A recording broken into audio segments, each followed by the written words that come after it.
dito. Ito, yung chicken natin. Nanghugasan na po. May gulay, may potatoes and carrots. Alright, hindi pa nahugasan. And may bell pepper.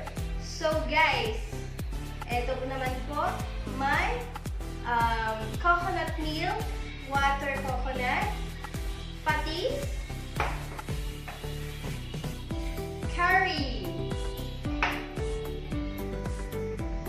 leaf laurel, and my pepper. Okay? So guys, may idea na po ba kayo kung ano yung lulutuin natin for today?